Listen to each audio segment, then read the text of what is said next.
ఒక్కనే భారతదేశం అందరూ పెట్టుకోవచ్చు, ప్రపంచం అందరూ పెట్టుకోవచ్చు, మాకేం అభ్యంతరం లేదు. దాన్ని చూడొద్దన్నాడు కాదని బ్రహ్మాండం కొత్తగా పెట్టేది ఏంది లేదా ఇంతమందిలకు?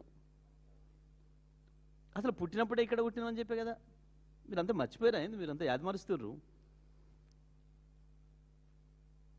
ఆయన బ్రహ్మాండంగా 11 రోజులు నిరాహార దీక్ష తెలంగాణ వచ్చినందుకు అక్కనే కదా చేసింది, జనసేన పార్టీ ఆఫీసులనే కదా. 11 రోజులు నిరాహార దీక్ష చేసిన అని చెప్పి ఆనందం లేదు నేను తెలంగాణ వచ్చినందుకు, అమరవీరుల త్యాగాన్ని నిరసనగా అని చెప్పి కదా. ఈ కొత్తగా పెట్టినట్టు ప్రకటించుడేంది, మీరు మీరు మీరు ప్రచారం చేసుడేంది? చాలా ఆశ్చర్యంగా ఉంది.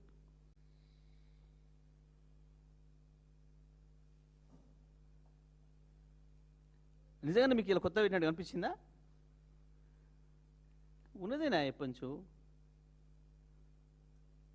ఓటు ఏదో ఉన్నట్టు లేని ఉన్నట్టు సృష్టించి ఉన్నది లేనట్టు ఓ డ్రామా కంపెనీ పెట్టి ఆయన వస్తానంటే ఈయన ఆపిందంటే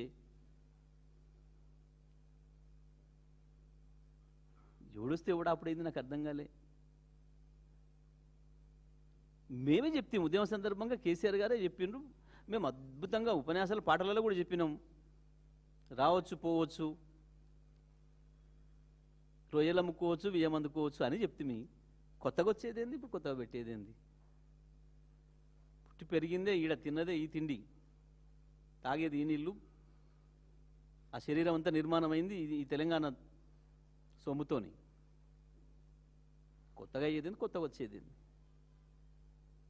ఎవడో తిక్కలోడు మాట్లాడతాడు తెలియలేక, ఈ రావద్దు ఆడికి రావద్దు అని, లేదా మ్యాచ్ ఫిక్సింగ్లో మాట్లాడుకుంటారు. ఇదంతా ఒక మ్యాచ్ ఫిక్సింగ్. మోడీ, చంద్రబాబు, రేవంత్ రెడ్డి, జనసేన ఇవన్నీ ఒకటే టీం, ఇవన్నీ కలిపి ఆడుతున్న నాటకాలు తెలంగాణలో.